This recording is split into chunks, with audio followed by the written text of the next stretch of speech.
Hi friends, welcome to my channel. ಇವತ್ತು ನೋಡಿ ಬ್ಲೌಸಲ್ಲಿ ಯಾವ ಅಳತೆಗೆ ಎಷ್ಟು ಭುಜ ತಗೋಬೇಕು, ಎಷ್ಟು ಬಗಲು ತಗೋಬೇಕು ಅಂತ ನಾನು ನಿಮಗೆ ತಿಳಿಸ್ಕೊಡ್ತಾ ಇದ್ದೀನಿ. ನಾನು ಬ್ಲೌಸ್ ಸ್ಟಿಚ್ ಮಾಡ್ತಾ ನಿಮಗೆ ಟಿಪ್ಸನ್ನು ಹೇಳ್ಕೊಡ್ತಾ ಇದ್ದೀನಿ ನೋಡಿ. ಈಗ 28 ಎದೆ ಸುತ್ತಳತೆಯ ಬ್ಲೌಸ್ ಇದೆ ಅಂತ ತಿಳ್ಕೊಳ್ಳೋಣ. ಅದಕ್ಕೆ ನಾವು ಭುಜನ 4.5 ತಗೋಬೇಕಾಗತ್ತೆ, ಬಗಲು ಕೂಡ 4.5 ತಗೋಬೇಕು. ಅದೇ ರೀತಿ 30 ಎದೆ ಸುತ್ತಳತೆಯ ಬ್ಲೌಸು ಇದ್ದರೆ ಅದಕ್ಕೆ ನಾವು 4.25 ಭುಜನ ತಗೋಬೇಕು. ಆಮೇಲೆ ಬಗಲು ಕೂಡ 4.25 ತಗೋಬೇಕಾಗತ್ತೆ. ಅದೇ ರೀತಿ 32 ಭುಜ ಇದ್ದಾಗ 32 ಎದೆ ಸುತ್ತಳತೆಯ ಬ್ಲೌಸ್ ಇದ್ದಾಗ ನಾವು ಭುಜನ 5 ಇಂಚು ತಗೋಬೇಕು. ಆಮೇಲೆ ಬಗಲು ಕೂಡ 5 ಇಂಚು ತಗೋಬೇಕಾಗತ್ತೆ. ಅದೇ ರೀತಿ 34 ಕೂಡ ನಾವು 5 ಇಂಚನೇ ತಗೋಬೇಕು, ಜಾಸ್ತಿ ತಗೋಬಾರ್ದು. 5 ಇಂಚು ಬಗಲು, 5 ಇಂಚು ಭುಜ ತಗೋಬೇಕಾಗತ್ತೆ. ಇದೇ ರೀತಿ ಇನ್ನೊಂದು ವಿಷಯ ಏನಂದರೆ, ನಾವು ಎಷ್ಟು ಡೀಪ್ ಕಡಿಮೆ ಮಾಡ್ತೀವೋ ಅಷ್ಟು ಭುಜ ಜಾಸ್ತಿ ತಗೋಬೇಕಾಗತ್ತೆ.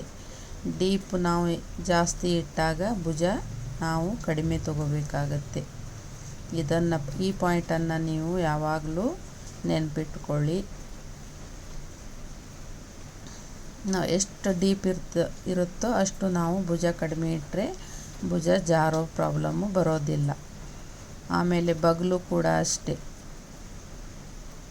ಈಗ ಡೀಪ್ ಕಡಿಮೆ ಇದೆ ಅಂತ ತಿಳ್ಕೊಳ್ಳೋಣ.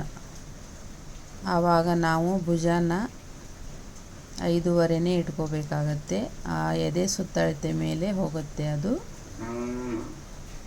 5.5 ತಗೋಬೇಕಾಗತ್ತೆ. ಈಗ 36 ಸೈಜ್ ಇದೆ ಅಂತ ತಿಳ್ಕೊಳ್ಳೋಣ. ಆವಾಗ ನಮಗೆ ಡೀಪು ಕಡಿಮೆ ಇದೆ ಅಂತ ತಿಳ್ಕೊಳ್ಳೋಣ. ಆವಾಗ ನಾವು ಭುಜನ 6 ತಗೊಂಡು ಬಗಲನ್ನು 5.5 ತಗೋಬೇಕಾಗತ್ತೆ.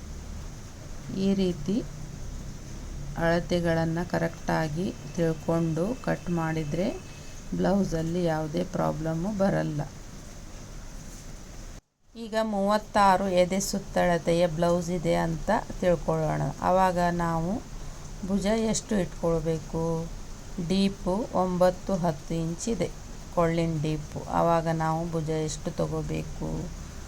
ಆವಾಗ ನಾವು ಭುಜ 5.5 ತಗೋಬೇಕು, ಬಗಲು ಕೂಡ 5.5 ತಗೋಬೇಕು. ಈ ಅಳತೆ ಕರೆಕ್ಟಾಗಿ ಬರುತ್ತೆ, ಭುಜ ಜಾರೋಲ್ಲ. ಆಮೇಲೆ ಅದೇ ರೀತಿ 36 ಎದೆ ಸುತ್ತಳತೆಯ ಬ್ಲೌಸ್ ಇದ್ದಾಗ, ಡೀಪ್ ಕಡಿಮೆ ಇದ್ದಾಗ, ಡೀಪ್ ಒಂದು 7 ಇಂಚು ಮತ್ತು 6.5 ಈ ಥರ ಇದ್ದಾಗ ನಾವು ಎಷ್ಟು ಭುಜ ತಗೋಬೇಕು? 6 ಭುಜ ತಗೋಬೇಕು. ಆಮೇಲೆ 6 ಬಗಲು ತಗೋಬೇಕು. ಅಂದರೆ ಅಳತೆ ಕರೆಕ್ಟಾಗಿ ಬರುತ್ತೆ. ಇದೇ ರೀತಿ ನೀವು ಅರ್ಥ ಮಾಡಿಕೊಳ್ಳಬೇಕು. ನಾವು ಭುಜ ಎಷ್ಟು ಕಡಿಮೆ ಮಾಡ್ತೀವೋ, ಕೊಳ್ಳಿನ ಡೀಪ್ ಎಷ್ಟು ಕಡಿಮೆ ಮಾಡ್ತೀವೋ ಅಷ್ಟು ನಾವು ಭುಜ ಜಾಸ್ತಿ ತಗೋಬೇಕಾಗತ್ತೆ. ಅದೇ ರೀತಿ ಈಗ 38 ಸೈಜು ಇದ್ದಾಗ ನಾವು 6.5 ಮತ್ತು 7 ಇಂಚು ತಗೋಬೇಕಾಗತ್ತೆ ಭುಜನ. ಬಗಲು ಕೂಡ ಅದೇ ರೀತಿ ತಗೋಬೇಕಾಗತ್ತೆ. ಈ ರೀತಿ ಕಟ್ ಮಾಡೋದ್ರಿಂದ ನಮಗೆ ಯಾವ ಸಮಸ್ಯೆನೂ ಬರಲ್ಲ. ಈಗ ಡೀಪ್ ಕಡಿಮೆ ಇದ್ದು ನಾವು ಭುಜ ಕಡಿಮೆ ಇಟ್ಟಾಗ ಏನಾಗುತ್ತೆ, ಬ್ಲೌಸ್ ಹಾಕ್ಕೊಳ್ಳಿಕ್ಕೆ ಬರಲ್ಲ, ಟೈಟ್ ಆಗಿಬಿಡುತ್ತೆ, ಭುಜನೇ ಬರೋದಿಲ್ಲ, ಬ್ಲೌಸು ನಮಗೆ ಕರೆಕ್ಟಾಗಿ ಬರೋದೇ ಇಲ್ಲ. ಈ ರೀತಿ ತೊಂದರೆ ಆಗುತ್ತೆ. ಹೀಗಾಗಿ ನಾವು ಫಸ್ಟು ಯಾವ ಅಳತೆಗೆ ಯಾವ ರೀತಿ ಬ್ಲೌಸನ್ನು ಸ್ಟಿಚ್ ಮಾಡಬೇಕು, ಯಾವ ಅಳತೆ ತಗೋಬೇಕು ಅನ್ನೋದನ್ನು ನಾವು ಫಸ್ಟು ತಿಳ್ಕೊಳ್ಬೇಕು. ಈ ರೀತಿ ತಿಳ್ಕೊಂಡಾಗ ನಮಗೆ ಬ್ಲೌಸಲ್ಲಿ ಯಾವುದೇ ಪ್ರಾಬ್ಲಮ್ ಇಲ್ಲದೆ ನಾವು ಸ್ಟಿಚ್ ಮಾಡ್ಕೋಬೋದು, ಅಳತೆ ಎಲ್ಲ ಕರೆಕ್ಟಾಗಿ ತಿಳ್ಕೊಂಡಾಗ. ಅದೇ ರೀತಿ ಬೋಟ್ ನೆಕ್ಕು ನಾವು ಸ್ಟಿಚ್ ಮಾಡುವಾಗ ಯಾವ ರೀತಿ ಅಳತೆ ತೊಗೋಬೇಕಪ್ಪ ಅಂದರೆ, ಬೋಟ್ ನೆಕ್ಕು ತೊಗೊಂಡಾಗ ಬೋಟ್ ನೆಕ್ಕು ಈಗ ಹಿಂದಿನ ಕೊಳ್ಳಿನ ಡೀಪು 4 ಇಂಚು ಇರುತ್ತೆ, 4ರಿಂದ 5 ಇಂಚು ಇರುತ್ತೆ. ಆವಾಗ ನಾವು ಭುಜ ಎಷ್ಟು ಇಟ್ಕೋಬೇಕು? ಭುಜನ ನಾವು 7.5 ಅಥವಾ 8 ಇಂಚು ಇಟ್ಕೋಬೇಕು. ಬಗಲು ಕೂಡ 6.5 ಇಟ್ಕೋಬೇಕಾಗತ್ತೆ. 6.5 7 ಇಂಚು ಬಗಲು ಇಟ್ಕೋಬೇಕಾಗತ್ತೆ. ಈ ರೀತಿ ಅಳತೆ ತಗೊಂಡಾಗ ನಮಗೆ ಬ್ಲೌಸಲ್ಲಿ ಯಾವುದೇ ಪ್ರಾಬ್ಲಮ್ ಬರಲ್ಲ, ಕರೆಕ್ಟಾಗಿ ಬರುತ್ತೆ ಬ್ಲೌಸು. ಎಷ್ಟು ನಾವು ಡೀಪ್ ತೊಗೋತೀವೋ ಅಷ್ಟು ಭುಜನ ಕಡಿಮೆ ಮಾಡಬೇಕಾಗತ್ತೆ. ಕೆಲವೊಬ್ಬರು ತುಂಬಾ ಡೀಪ್ ಹಾಕೋತಾರೆ, ಅಂಥವರಿಗೆ ನಾವು 5 ಇಂಚ್ ಭುಜ ಇಟ್ಕೊಂಡ್ರೆ ಸಾಕಾಗತ್ತೆ. ಆಮೇಲೆ ಬಗಲು ಅವರಿಗೆ 5.5ರಿಂದ 6 ಇಂಚು ಇಟ್ಕೋಬಹುದು. ದಪ್ಪ ಇದ್ದರೂ ಕೂಡ ಒಂದು 6 ಇಂಚು ಬಗಲು ಇಟ್ಕೋಬಹುದು ಅವರಿಗೆ. ಮತ್ತು ಅದಕ್ಕಿಂತ ಕಡಿಮೆ ಆದರೆ ಬಗಲು ಟೈಟ್ ಆಗಿಬಿಡುತ್ತೆ. ಈ ರೀತಿ ನಾವು ಅಳತೆನ ತಗೋಬೇಕಾಗತ್ತೆ. ಪ್ರತಿಯೊಬ್ಬರು ಬಿಗಿನಿಯರ್ಸು ಈ ಪಾಯಿಂಟನ್ನು ಮೊದಲು ತಿಳ್ಕೋಬೇಕು. ತಿಳ್ಕೊಂಡಾಗ ನಮಗೆ ಬ್ಲೌಸು ಸ್ಟಿಚ್ ಮಾಡೋದು ತುಂಬ ಈಸಿ ಆಗುತ್ತೆ. ಈಗ ಕೊಳ್ಳಿನ ಡೀಪು ಕೂಡ ಹಾಗೆ, ನಮಗೆ 28 ಎದೆ ಸುತ್ತಳತೆ ಇದ್ದಾಗ ನಾವು 1/4 ಕೊಳ್ಳಿನ ಅಗಲ ತಗೋಬೇಕು. ಡೀಪು 5.5ರಿಂದ 6 ತಗೋಬೇಕು ಮುಂದಿನ ಭಾಗಕ್ಕೆ. ಹಿಂದಿನ ಭಾಗಕ್ಕೆ ನಮಗೆ ಎಷ್ಟು ಡೀಪ್ ಬೇಕಾಗುತ್ತೋ ಅಷ್ಟು ಡೀಪು ನಾವು ಇಟ್ಕೋಬಹುದು. ಈ ರೀತಿ ನಾವು ಎಲ್ಲ ಅಳತೆನೂ ಕರೆಕ್ಟಾಗಿ ನಾವು ಒಂದು ಬುಕ್ಕಲ್ಲಿ ಬರೆದಿಟ್ಕೊಂಡ್ರೆ ತುಂಬಾ ಒಳ್ಳೆಯದು ಬಿಗಿನರ್ಸಿಗೆ. ಇದನ್ನೆಲ್ಲ ನೀವು ತಿಳ್ಕೊಂಡಾಗಲೇ ನಿಮಗೆ ಬ್ಲೌಸು ತುಂಬ ಈಸಿಯಾಗಿ ಸ್ಟಿಚ್ ಮಾಡಲು ಬರುತ್ತದೆ. ಈಗ ಸ್ಲೀವಲ್ಲಿ ಏಕೆ ರಿಂಕಲ್ಸ್ ಬರುತ್ತೆ? ಅದಕ್ಕೆ ಕಾರಣ ಏನು? ಸ್ಲೀವಲ್ಲಿ ರಿಂಕಲ್ಸ್ ಬರೋದಕ್ಕೆ ಕಾರಣ ನಾವು ಸರಿಯಾಗಿ ಮಾರ್ಕ್ ಹಾಕ್ಕೊಂಡು ಕಟ್ ಮಾಡದೇ ಇರೋದೇ ಕಾರಣ. ನಾವು ಸರಿಯಾಗಿ ಮಾರ್ಕ್ ಹಾಕ್ಕೊಂಡು ಎಲ್ಲಿ ಎಷ್ಟು ಅಳತೆ ತಗೋಬೇಕು ಅದನ್ನು ತಗೊಂಡು ಕರೆಕ್ಟಾಗಿ ಮಾರ್ಕ್ ಹಾಕ್ಕೊಂಡು ನಾವು ಕಟ್ ಮಾಡಿದಾಗ ಆ ಪ್ರಾಬ್ಲಮ್ಮು ಬರೋದಿಲ್ಲ. ಅದ್ರ ಬಗ್ಗೆ ನಿಮಗೇನಾದರೂ ಮಾಹಿತಿ ಬೇಕಂದರೆ ನಾನು ಸ್ಲೀವ್ ಕಟ್ ಮಾಡೋ ವಿಡಿಯೋವನ್ನು ನಿಮಗೆ ತಿಳಿಸ್ಕೊಡ್ತೀನಿ. ಪ್ರತಿಯೊಂದು ಪಾರ್ಟ್ಸಲ್ಲೂ ಸರಿಯಾದ ಅಳತೆ ಇರಬೇಕು. ಸರಿಯಾದ ಅಳತೆ ಇಲ್ಲದಿದ್ದಾಗ ಆ ರೀತಿ ಪ್ರಾಬ್ಲಮ್ಗಳು ಬರುತ್ತವೆ. ಕರೆಕ್ಟಾಗಿ ನಾವು ಯಾವ ಅಳತೆಗೆ ಯಾವ ಎದೆ ಸುತ್ತಳತೆಗೆ ಯಾವ್ಯಾವ ನಾವು ಎಷ್ಟು ಡೀಪ್ ಇಟ್ಕೋಬೇಕು, ಕೊಳ್ಳೆ ಎಷ್ಟು ಡೀಪ್ ಇಟ್ಕೋಬೇಕು, ಬಗಲು ಎಷ್ಟು ಇಟ್ಕೋಬೇಕು, ಕ್ರಾಸ್ ಬೆಲ್ಟ್ ಎಷ್ಟು ಇಟ್ಕೋಬೇಕು, ಪ್ರತಿಯೊಂದು ಪಾರ್ಟ್ಸ್ ಬಗ್ಗೆನೂ ನಾವು ತಿಳ್ಕೊಂಡಾಗ ನಮಗೆ ಬ್ಲೌಸ್ ಸ್ಟಿಚ್ ಮಾಡೋದು ತುಂಬಾ ಈಸಿ ಆಗುತ್ತೆ. ಪ್ರತಿಯೊಬ್ಬರು ಇದನ್ನು ತಿಳ್ಕೊಬೇಕಾಗತ್ತೆ. ಈಗ ಪೈಪಿಂಗು ಕೂಡ ಹಾಗೆ, ನಾವು ಪೈಪಿಂಗ್ ಯಾವಾಗಲೂ ಕ್ರಾಸ್ ಆಗಿಯೇ ಕಟ್ ಮಾಡಬೇಕು. ಕ್ರಾಸ್ ಕಟ್ ಮಾಡಲಿಲ್ಲ ಅಂದರೆ ಪೈಪಿಂಗು ನೀಟಾಗಿ ಬರೋದಿಲ್ಲ. ಅದನ್ನು ಸ್ಟಿಚ್ ಮಾಡುವಾಗ ಕೂಡ ನಾವು ಕ್ರಾಸಾಗಿ ಸ್ಟಿಚ್ ಮಾಡಬೇಕು, ಅಂದ್ರೇ ನಮಗೆ ಪೈಪಿಂಗು ನೀಟಾಗಿ ಬರುತ್ತೆ. ಈಗ ಸ್ಟಿಚ್ ಮಾಡುವಾಗಲೂ ತುಂಬ ಕೇರ್ಫುಲ್ಲಾಗಿ ನಾವು ಒಂದೇ ರೀತಿ ಪೈಪಿಂಗನ್ನು ಹಿಡ್ಕೊಂಡು ನೀಟಾಗಿ ಸ್ಟಿಚ್ಚು ಆ ಮಧ್ಯದಲ್ಲಿ ಆ ಹೊಲಿಗೆ ಸ್ಟಿಚ್ ಮಧ್ಯದಲ್ಲಿ ಪೈಪಿಂಗ್ ಮಧ್ಯದಲ್ಲಿ ಸ್ಟಿಚ್ ಹೋದಾಗ ನೀಟಾಗಿ ಬರುತ್ತೆ. ಆ ಕಡೆ ಈ ಕಡೆ ಸ್ಟಿಚ್ ಬಂದಾಗ ಪೈಪಿಂಗು ನೀಟಾಗಿ ಬರೋದಿಲ್ಲ. ಈ ಪಾಯಿಂಟನ್ನು ನೀವು ಯಾವಾಗಲೂ ಗಮನವಿಟ್ಟುಕೊಂಡ್ರೆ ತುಂಬಾ ಈಸಿ ಆಗುತ್ತೆ. ಪ್ರತಿಯೊಂದು ಪಾರ್ಟ್ಸಲ್ಲೂ ಒಂದೊಂದು ಟಿಪ್ಸ್ ಇದೆ, ಅದರಲ್ಲಿ ನೀವು ಸರಿಯಾಗಿ ತಿಳ್ಕೋಬೇಕು. ಸರಿಯಾಗಿ ತಿಳ್ಕೊಂಡಾಗ ಮಾತ್ರ ನಿಮಗೆ ಬ್ಲೌಸು ತುಂಬ ಈಸಿ ಆಗುತ್ತೆ. ಈ ಎಲ್ಲಕ್ಕಿಂತ ನಮಗೆ ಈ ಟೇಲರಿಂಗಲ್ಲಿ ಬ್ಲೌಸು ತುಂಬ ಟಫ್ ಆದ ವಿಷಯ. ಇದನ್ನು ನೀವು ಸರಿಯಾಗಿ ತಿಳ್ಕೊಂಡ್ರೆ ಬ್ಲೌಸು ತುಂಬಾ ಈಸಿಯಾಗಿ ನೀವು ಸ್ಟಿಚ್ ಮಾಡಲು ಕಲಿಬಹುದು.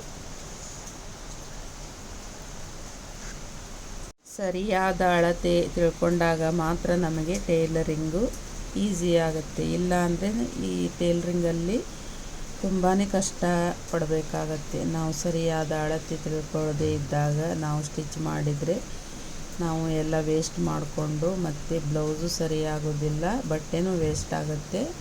ಸುಮ್ಮನೆ ಟೆನ್ಷನ್ ಅದರಲ್ಲಿ. ಮತ್ತೆ ಸರಿಯಾಗಿ ಅಳತೆನ ನೀವು ಫಸ್ಟು ತಿಳ್ಕೊಳ್ಳಿ.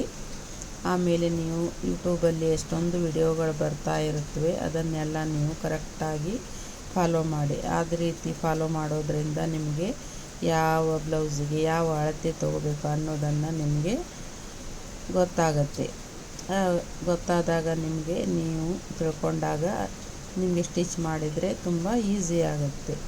ಈ ರೀತಿ ನೀವು ವಿಡಿಯೋಗಳನ್ನು ನೋಡ್ತಾ ಇರಿ, ಪ್ರಾಕ್ಟೀಸ್ ಮಾಡ್ತಾ ಇರಿ. ಮನೆಯೊಳಗೆ ಹಳೆ ಬಟ್ಟೆ ತೊಗೊಂಡು ಈ ರೀತಿ ಎಲ್ಲ ಪ್ರಾಕ್ಟೀಸ್ ಮಾಡ್ತಾ ಇರಿ.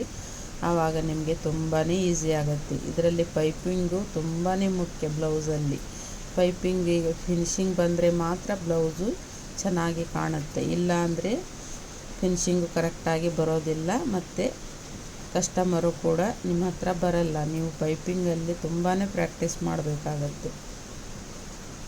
ತುಂಬ ಟಫ್ ವಿಷಯ ಅಂದ್ರೇ ಪೈಪಿಂಗು. ಮೊದಲು ಪೈಪಿಂಗನ್ನು ನೀವು ಕರೆಕ್ಟಾಗಿ ಪ್ರಾಕ್ಟೀಸ್ ಮಾಡಿಕೊಳ್ಳಿ. ಒಂದು ಹಳೆ ಬಟ್ಟೆಯಲ್ಲಿ ನೀವು ಪ್ರಾಕ್ಟೀಸ್ ಮಾಡ್ತಾನೆ ಇದ್ದರೆ ನಿಮಗೆ ಕೈ ಕೊಡುತ್ತೆ. ಆಮೇಲೆ ನಿಮಗೆ ಬ್ಲೌಸಲ್ಲಿ ಪೈಪಿಂಗ್ ಮಾಡೋದು ತುಂಬ ಈಸಿ ಆಗುತ್ತೆ. ಪೈಪಿಂಗಲ್ಲಿ ಒಂದೇ ವೆರೈಟಿ ಇಲ್ಲ, ಒಂದು 4-5 ವೆರೈಟಿ ಪೈಪಿಂಗ್ ಇದೆ. ಅದನ್ನೆಲ್ಲ ನೀವು ಪ್ರಾಕ್ಟೀಸ್ ಮಾಡ್ಕೋಬೇಕಾಗತ್ತೆ. ಪ್ರಾಕ್ಟೀಸ್ ಮಾಡಿಕೊಂಡಾಗ ಮಾತ್ರ ನಿಮಗೆ ಈಸಿ ಆಗುತ್ತೆ. ಹಾಗೆ ನೋಡಿದ ಕೂಡಲೇ ಇದು ಈಸಿ ಆಗಲ್ಲ ಪೈಪಿಂಗು. ಇದನ್ನು ಕರೆಕ್ಟಾಗಿ ತಿಳ್ಕೋಬೇಕು, ಪ್ರಾಕ್ಟೀಸ್ ಮಾಡಬೇಕು. ಯಾವ ರೀತಿ ನಾವು ಸ್ಟಿಚ್ ಮಾಡಿದರೆ ಪೈಪಿಂಗ್ ನೀಟಾಗಿ ಬರುತ್ತೆ ಅನ್ನೋದನ್ನು ನೀವು ತಿಳ್ಕೋಬೇಕಾಗತ್ತೆ. ಪ್ರತಿಯೊಂದು ವಿಷಯನೂ ತಿಳ್ಕೋಬೇಕಾಗತ್ತೆ. ತಿಳ್ಕೊಂಡಾಗ ಮಾತ್ರ ನಿಮಗೆ ಪೈಪಿಂಗು ತುಂಬಾ ಈಸಿ ಆಗುತ್ತೆ. ಒಂದೊಂದು ಪಾಯಿಂಟನ್ನು ಕೂಡ ನೀವು ತಿಳ್ಕೊಂಡಾಗ ಮಾತ್ರ ನಿಮಗೆ ಪೈಪಿಂಗು ಸ್ಟಿಚ್ ಮಾಡೋದು ತುಂಬಾ ಈಸಿ ಆಗುತ್ತೆ. ಈಗ ನೋಡಿ, ಈ ರೀತಿ ನಾವು ಮಡಚಿಕೊಂಡು ಹೇಗೆ ಇಟ್ಕೋಬೇಕು ನೋಡಿ. ನಾನು ಈಗ ಸ್ಟಿಚ್ ಮಾಡ್ತಾ ಇದ್ದೀನಿ. ಇದನ್ನು ಯಾವ ರೀತಿ ಇಟ್ಕೋಬೇಕು ಅಂತ ಫಸ್ಟು ನೋಡ್ಕೋಬೇಕು. ನೋಡಿ, ನಾನು ಯಾವ ರೀತಿ ಹಿಡ್ಕೋತಾ ಇದ್ದೀನಿ ಪೈಪಿಂಗನ್ನು. ಇದನ್ನೆಲ್ಲ ನೀವು ಪಾಯಿಂಟನ್ನು ನೀವು ನೋಡ್ಕೋಬೇಕು. ಚೆನ್ನಾಗಿ ನೋಡಿಕೊಂಡಾಗ ಮಾತ್ರ ನಿಮಗೆ ಇದು ಸ್ಟಿಚ್ ಮಾಡೋದಕ್ಕೆ ಈಸಿ ಆಗುತ್ತೆ.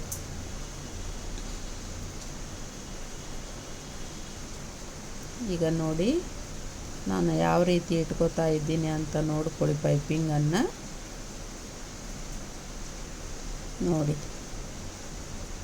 ಈ ರೀತಿ ಸಣ್ಣದಾಗಿ ನಾವು ಇಟ್ಕೊಂಡು ಅದರ ಮೇಲೇ ಸ್ಟಿಚ್ ಬರಬೇಕು. ಬೇರೆ ಎಲ್ಲೋ ಆ ಕಡೆ ಈ ಕಡೆ ಸ್ಟಿಚ್ಚು ಹೋಗಬಾರ್ದು. ಅದರ ಒಳಗಡೆನೇ ಈ ಸ್ಟಿಚ್ಚನ್ನು ಹೋದರೆ ಪೈಪಿಂಗು ನೀಟಾಗಿ ಬರುತ್ತೆ. ಒಂದೇ ಲೆವೆಲಾಗಿ ನಾವು ಥ್ರೆಡ್ ಹಾಕಿ ಪೈಪಿಂಗ್ ಹೇಗೆ ಮಾಡ್ತೀವೋ ಅದೇ ರೀತಿ ಬರುತ್ತೆ. ಒಳಗಿನ ಬಟ್ಟೆ ನಾವು ಇದರ ಒಳಗಡೆ ಹಾಕಬೇಕಾಗತ್ತೆ. ಒಳಗಿಂದ ಒಂದು ಕೈಯಿಂದ ನಾವು ಒಳಗಡೆ ಹಾಕ್ಕೊಂಡು ಸ್ಟಿಚ್ ಮಾಡಬೇಕಾಗತ್ತೆ. ಆಗ ಮಾತ್ರ ಪೈಪಿಂಗು ನೀಟಾಗಿ ಬರುತ್ತೆ. ಯಾಕೋ ಇವತ್ತು ದಾರ ತುಂಬ ಕಟ್ಟಾಗ್ತಾ ಇದೆ ಮಷೀನಲ್ಲಿ. ನೋ ಪ್ರಾಬ್ಲಮ್, ಈ ಥರ ಒಂದೊಂದು ಸಲ ಆಗತ್ತೆ. ನೋಡಿ, ಈ ರೀತಿ ಸ್ಟಿಚ್ ಮಾಡಬೇಕಾಗತ್ತೆ. ಮಧ್ಯದಲ್ಲಿ ಸ್ಟಿಚ್ ಹೋದರೆ ಪೈಪಿಂಗು ಕರೆಕ್ಟಾಗಿ ಬರುತ್ತೆ. ಹಿಂದೂ ಕರೆಕ್ಟಾಗಿ ಬರುತ್ತೆ.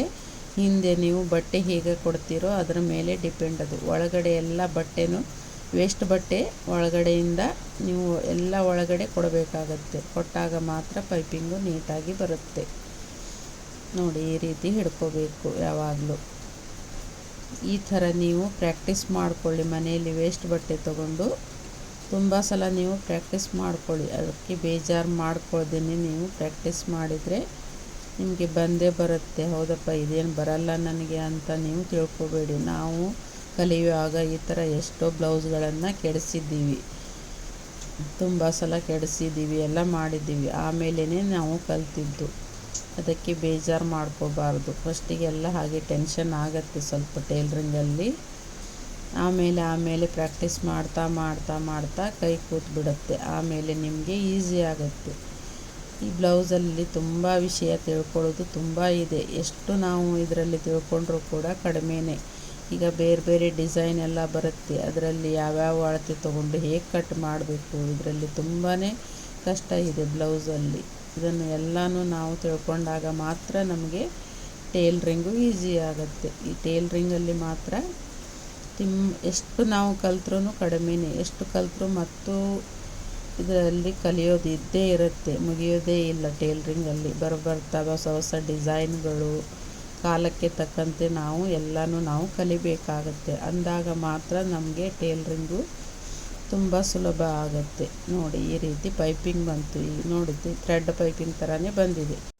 ನೋಡಿ, ಈ ವಿಡಿಯೋ ನಿಮಗೆ ಹೇಗೆ ಅನಿಸ್ತು ಕಮೆಂಟ್ ಮಾಡಿ ತಿಳಿಸಿ. ಮತ್ತೆ ಸಿಗೋಣ ಮುಂದಿನ ವಿಡಿಯೋದೊಂದಿಗೆ. ನಮಸ್ಕಾರ.